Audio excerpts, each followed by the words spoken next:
Bueno, voy a intentar no ser repetitivo porque varias de las cosas ya se dijeron. Y si hay dos voluntarios que vayan acercando unos palos, hacemos el fuego y ya nos quedamos, pues. Ya está. Yo voy a dar un pantallazo un poco, una mirada por arriba del escenario de la carne ovina nacional y cuáles son algunas oportunidades que tenemos, algunos trabajos pendientes, algunos desafíos. ¿Para dónde apunto? Ahí está.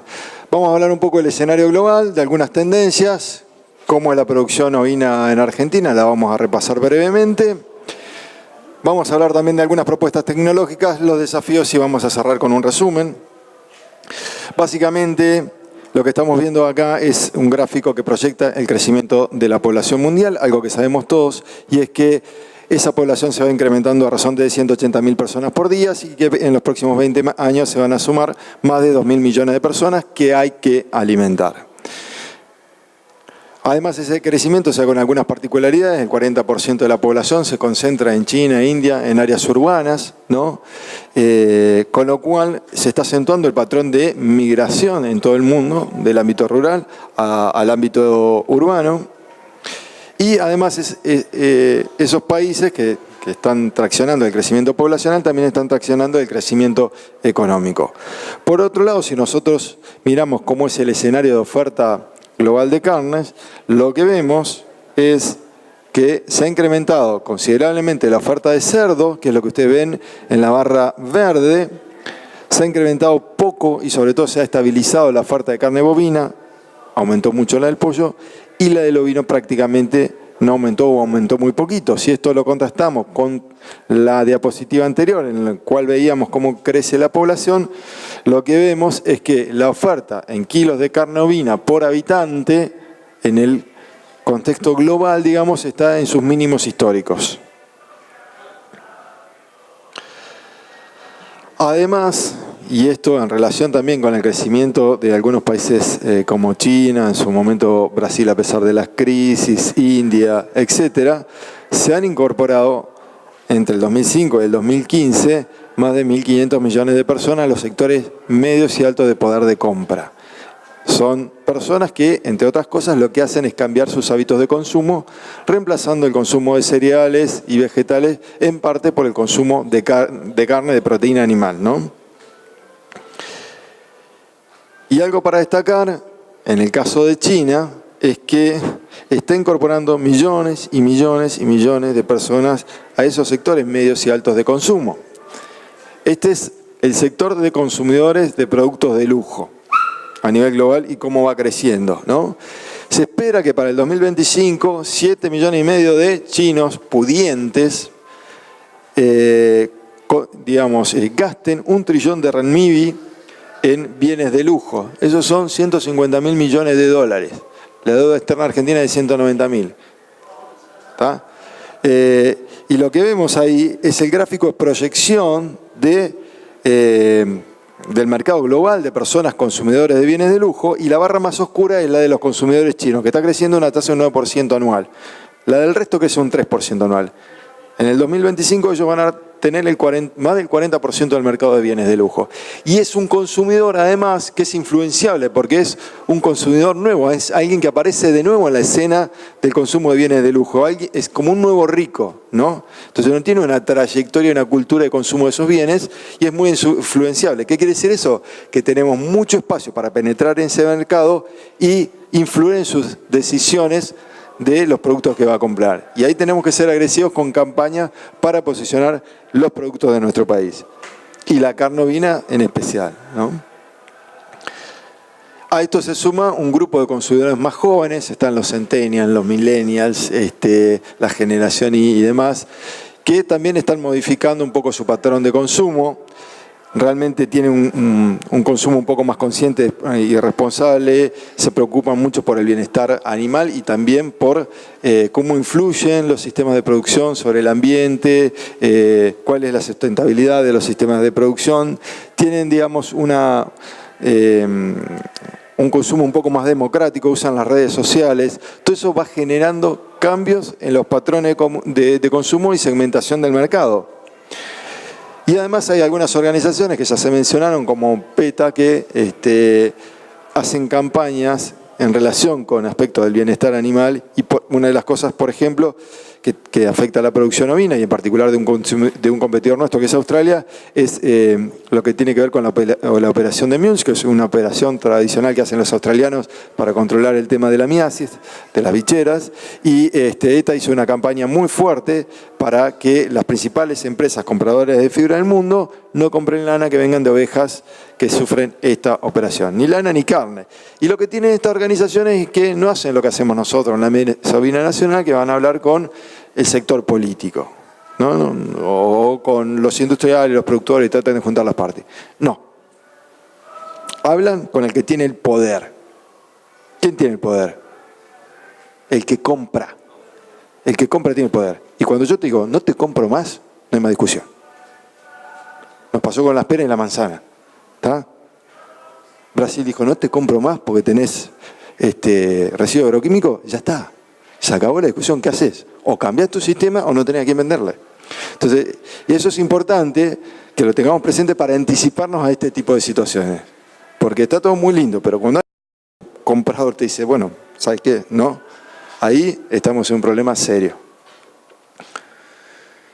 Entonces, esas nuevas tendencias del mercado nos hablan de incremento de población urbana, mujeres que trabajan, familias de menor tamaño, la aparición de los millennials y de un alimento ideal que tiene que ser conveniente, que tiene que satisfacer necesidades que tienen que ver con el placer y la experiencia de consumirlos, de comerlos y que además tiene que ser inocuo y tiene que aportar una buena salud humana y tiene que contemplar normas éticas de bienestar animal y sustentabilidad. Primeras conclusiones de ese escenario global: al crecimiento de la población mundial impulsado por países emergentes, demanda sostenida de alimentos, se reducen las existencias ovinas en los principales competidores de Argentina, tenemos una oferta internacional muy baja, se buscan alimentos fáciles de preparar, seguros, con bajo nivel de contaminantes, sistemas sustentables que cumplen con estándares de bienestar animal y los productos de la actividad ya se van alejando de ese espacio general de los commodities y pasan a ser una especialidad. ¿Qué pasa con la ganadería ovina en la Argentina? Bueno, este gráfico ya lo mostró Marcos.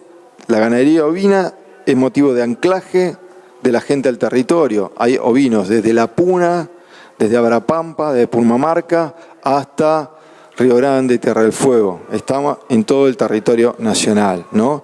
Y hay aproximadamente unos 15 millones de ovinos, de los cuales sí, la mayor parte está en la Patagonia, pero también han crecido en otras regiones, ¿no? Tenemos sistemas de producción heterogéneos, con condiciones ambientales muy distintas, pero que además pueden ser complementarias, porque ¿eso qué quiere decir? Que tenemos ofertas de productos en diferentes momentos del año y además de productos distintos, y tenemos diferencias de escala de pequeños productores y grandes empresas, lo cual nos obliga a pensar en estrategias diferenciales para cada uno de ellos. ¿Qué pasó con las existencias? A partir del 2003, cuando salimos fuertemente de la convertibilidad y un poco traccionados por el valor sí de la lana y demás y el tipo de cambio competitivo, la actividad empieza a crecer, se empieza a recuperar. Después sufrimos sequías, 2 erupciones volcánicas y los productores siguen en pie y si analizamos toda la trayectoria, igual la actividad creció un 20%. 20% se aumentaron las existencias desde el 2003 a la fecha. ¿Dónde crecieron las existencias? Poco en Patagonia y mucho en las regiones de mayor potencial de producción. Se cree que hay más de 1.700.000 ovinos en Pampa Húmeda, Mesopotamia y demás, aunque en realidad esos son los datos oficiales, datos que tenemos de los técnicos de la Unidad Ejecutora de Ley Ovina dicen que probablemente haya más hacienda.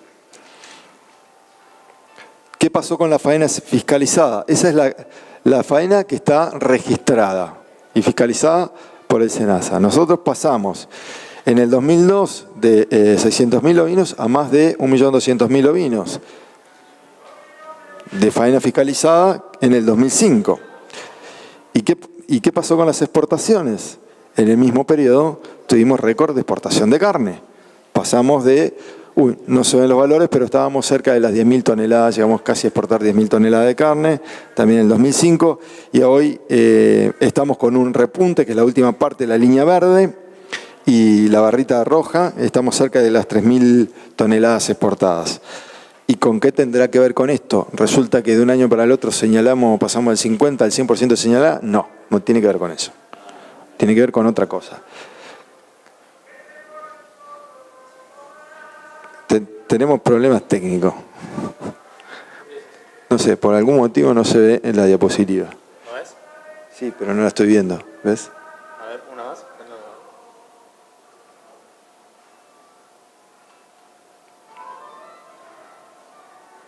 Bueno, no importa, se los cuento. Ahí lo que estamos viendo es el tipo de cambio real multilateral. ¿Qué quiere decir eso? ¿Cómo se relaciona el peso nuestro con las monedas de los principales países con los cuales comercializamos? Entonces, no es solamente con Estados Unidos. Ahí tiene mucho peso Brasil, China, la Comunidad Económica Europea. Tiene que ver con el tipo de cambio que nos hace competitivos respecto a la gente a la cual le vendemos y le compramos. Y lo que vemos ahí es que estábamos por encima de 100, o sea, estábamos con un tipo de cambio muy competitivo. ¿Eso qué hizo? Traccionó de la exportación. Y la exportación es fiscalizada, la exportación es faena en blanco, esa exportación contribuye y tributa en toda la cadena. Entonces, obviamente, cuando teníamos precios competitivos de la exportación, la cadena se blanqueó. Eso fue lo que pasó. Y es lo que está pasando en los últimos años. Mejoró un poquito el tipo de cambio y por eso estamos exportando más. ¿Podemos pasar a la siguiente?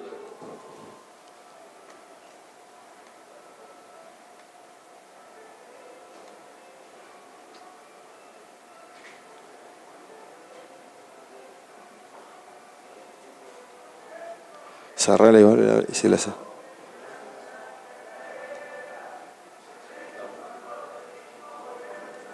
Se cansó. La computadora se cansó. Ahí está. A ver ahí. Ahí está, el tipo de cambio, la competitividad. Tenemos los productos que necesita el mercado. Bueno, esta es una caracterización del perfil de ácidos grasos del cordero patagónico. Hablando de alimentos saludables, lo que veíamos es que tiene una relación de ácidos grasos omega 3, omega 6 muy favorable para la salud humana y muy favorable en relación con nuestros competidores, España, Alemania, Reino Unido, y estamos muy similares a nuestros amigos uruguayos. También se puede hacer ese tipo de corderos en otras regiones, pampa húmeda de Mesopotamia. Se puede hacer un producto de muy buena calidad con un contenido de grasa adecuado. Tenemos trabajos que lo documentan. Y si tenemos todo lo que quiere el mercado, ¿qué tenemos que hacer? Bueno, básicamente producir más, que ya lo dijeron todos, y para eso hay un montón de propuestas tecnológicas. En Patagonia podemos ir desde la suplementación estratégica, la aparición controlada, la aparición en cobertizo, el ajuste de carga, el manejo del pastoreo, etc. La incorporación de esquila preparto, que sabemos que mejora la señalada en más de un 10%, pero además también mejora mucho las características de calidad de lana. Podemos desarrollar invernada a corral de cordero en un montón de áreas de mucho potencial en Patagonia y también en la Mesopotamia y en la pampa húmeda, produciendo entre 500 y 700 kilos de carne, entre 300 y 500 kilos de carne en 3 o 4 meses en invernadas cortas. Si a eso le sumamos, digamos, la lana, estamos produciendo capaz que 50 a 70 kilos de lana en córridel de 24 micras y en merino de 18 micras. Trabajando en mejora genética, y ahí lo que ven son las tendencias de las principales características en las dos razas de mayor relevancia a nivel nacional, merino arriba, cordel abajo, y lo que vemos es que a partir del proceso de selección, evaluación genética, hemos logrado mejorar peso corporal, al destete, peso corporal adulto, la producción de lámina y el diámetro en las dos razas, incorporando sistemas de alerta temprana que nos permitan anticiparnos a eventos sequías, a emergencias que tienen que ver, por ejemplo, con erupciones y demás. Eso tiene, digamos, nosotros convivimos con eso, así que tenemos que tener sistemas que nos permitan anticiparnos y rápidamente tener planes de contingencia para atacar las posibles soluciones cuando aparecen. Pero hay otras cosas más que podemos hacer que tienen que ver con, por ejemplo, atacar uno de los mayores problemas que tenemos ahora, que es el daño por predación, y lo tenemos que hacer con alguna herramienta que sea compatible con lo que quieren los consumidores. Entonces, está apareciendo, se está difundiendo mucho el tema del uso de los perros pastores. Sabemos que no es la única solución, pero es una herramienta que en principio nos puede ayudar a disminuir esas pérdidas y tener un sistema que sea compatible con lo que nos está demandando el mercado. Tenemos criaderos en algunas estaciones experimentales del INTE, se están instalando en otros lugares del país. Pero también tenemos que trabajar en varias cosas que se dijeron, como por ejemplo tener un sistema único de tipificación de carcasas y un nomenclador de cortes, y ahí tomar los ejemplos que son exitosos, no inventar nada nuevo, ya tenemos experiencias, ¿no? Entonces, a partir por ahí de lo que ya se está haciendo, se puede generar un sistema de tipificación que sea homologable para todo el país y que no se superponga con lo que ya está, ¿no? Aumentar un poco el peso de la carcasa y mejorar la conformación. Nosotros aprovechamos un poco los cruzamientos. Esta es una diapositiva de un resumen de un montón de cruzamientos. Lo que ven ahí señalado es la mejora en conformación que se produce con un montón de cruzamientos terminales y en doble etapa. Sabemos que hay mucho margen para mejorar en ese sentido. Pero también hay que diferenciar el producto para sumar el precio y contar el cuento del campo a la mesa, como hacen, por ejemplo, nuestros amigos americanos, ¿no? Hemos tenido algunos emprendimientos acá en Pampa Húmeda, estos Corderos de la Sierra, un emprendimiento bastante interesante, en principio de los 2000, que creo que ahora dejó de estar vigente, pero la verdad es que fue bastante interesante, lograron posicionarse. Y también ya les contamos y le hablamos de la identificación geográfica del cordero patagónico. Bueno, como la del cordero patagónico puede estar la del cordero mesopotámico, o si no, usar el sello de cordero argentino para entrar en los mercados. Pero el tema es diferenciarse para posicionarse. Penetrar en nichos de mercado de alta gama. Tenemos un producto que es una especialidad, bueno, usémoslo para entrar en esos mercados. Y tenemos que empezar a incorporar otras modalidades comerciales, ¿no? Empezar a utilizar las redes, las tecnologías de la información y la comunicación también para comercializar la carne ovina. Tenemos una duda pendiente que es la de tener un protocolo de bienestar animal homologable, único. En eso estamos trabajando, ya lo mencionó Daniel, lo mencionaron varios. Ese es, digamos, un ejemplo de Uruguay y el de Australia. Ellos ya tienen sus protocolos, nosotros estamos en ese camino. Y trabajar mucho en trazabilidad y certificación de la calidad de los procesos productivos y en planta, ¿no? Acciones de promoción del consumo interno. La verdad es que está muy bueno que se haya sancionado el programa de promoción del consumo de carne ovina. La Secretaría de Agroindustria tomó la posta y sancionó el programa. Ahí tienen, digamos, el día en el cual se hizo el lanzamiento, y tratar de estar en todos los eventos que podamos de promoción instalando en el mercado interno el producto. ¿Por qué? Porque el margen para crecer es enorme, es enorme. Y realmente si nos piden 2 kilos más, no los tenemos. 2 kilos más por habitante no tenemos ni medio kilo más por habitante. Así que el margen para crecer es enorme. Y gracias a Dios, como la carne de vaca está cara, hoy el producto nuestro también no es solo compite por calidad y diferenciación, sino también por precio. Para las regiones extrapatagónicas hay que escalar la producción. No podemos hacer, digamos, como dice Marcelo, no podemos estar juntando majaditas de consumo de 100 ovejas. Entonces, si realmente queremos hacer un negocio de escala, bueno, tenemos que pensar en algunas modalidades diferentes de desarrollar la actividad. Este es un ejemplo de un fideicomiso ovino que se desarrolló en Pringles hace ya unos 10 años. Anduvo más o menos, pero la idea conceptualmente es buena. Se trata de generar uniones transitorias entre productores. ¿Para qué? Para generar escala y generar volumen de negocio. Nosotros sacamos la cuenta del negocio en función del margen bruto por hectárea. Error. Hay que pensar en el factor limitante. Tiempo de uno. Un ingeniero o un tipo con plata maneja 300, 400 hectáreas de soja y es una torta de plata importante. Ahora, no maneja 10.000 ovejas. ¿Tá? Entonces hay que encontrar la forma alternativa de escalar la producción ovina. No, el factor limitante es el tiempo y el volumen de negocio que puede manejar una persona. Y lo otro, a ver, hay que formalizar la cadena. No hay ningún negocio que funcione en la informalidad. Nosotros sabemos que tenemos 15 millones de ovinos y la extracción es del 25%, y que lo vengan a discutir, porque es más o menos la tasa de extracción que tenemos medida, son más de 3 millones y medio de ovinos. Hay 650.000 animales que registra el SENASA, 900.000 que registra la faena provincial, 850.000 de autoconsumo. Tenemos una faena informal de más del 34%. Bueno, eso no se sostiene.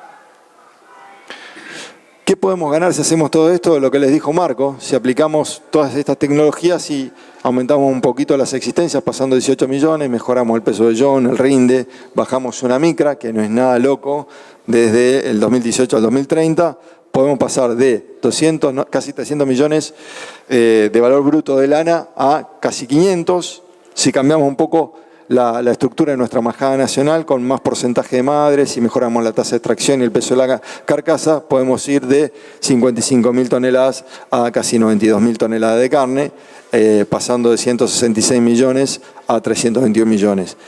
Eso nos da, si lo proyectamos, este es un ejercicio que hicimos el año pasado, 2018-2030, 1.500 millones de dólares, descontado, porque esos beneficios futuros los descontamos con una tasa de interés.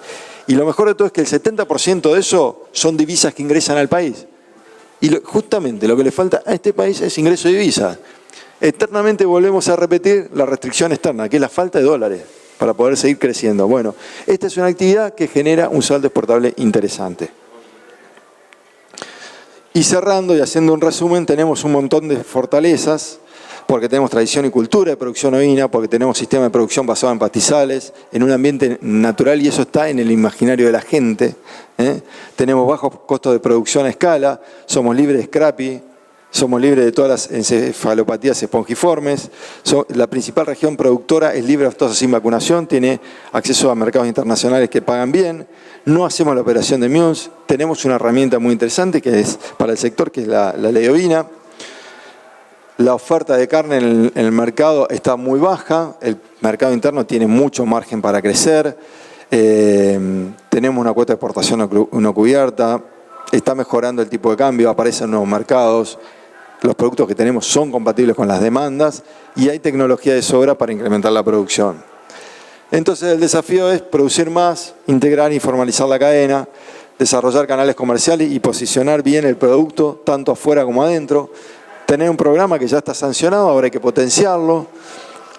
Trabajar con la heterogeneidad ecológica y social que tenemos. No hay que olvidarse de que la producción ovina es sostén de un montón de familias rurales aisladas en distintos puntos del país. Y probablemente el cordero y la oveja sea la única fuente de alimento de origen animal para muchas de esas familias. Tenemos que trabajar bien en la caracterización de los sistemas respecto de contaminantes y bienestar y ver si podemos avanzar en esto que ya estamos trabajando, que es el protocolo de tipificación y el de bienestar animal, y el de el nomenclador de cortes. ¿Tá?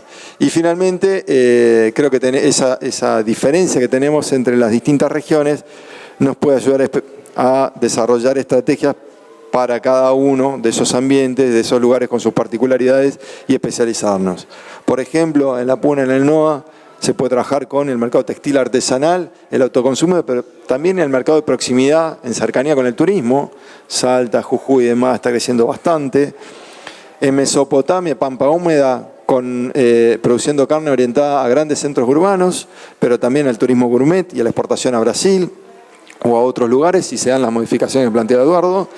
Y de la Patagonia Norte, digamos, tenemos un sistema que es lanero, pero se puede trabajar con la lana fina y superfina y orientar la carne al mercado turístico de cordillera. Tenemos Bariloche, el centro turístico de invierno más importante de Sudamérica, y toda la costa atlántica, y desde el sur con sistemas de doble propósito, produciendo lana cruza fina y exportando a Comunidad Económica Europea, Japón y los mercados de alto valor.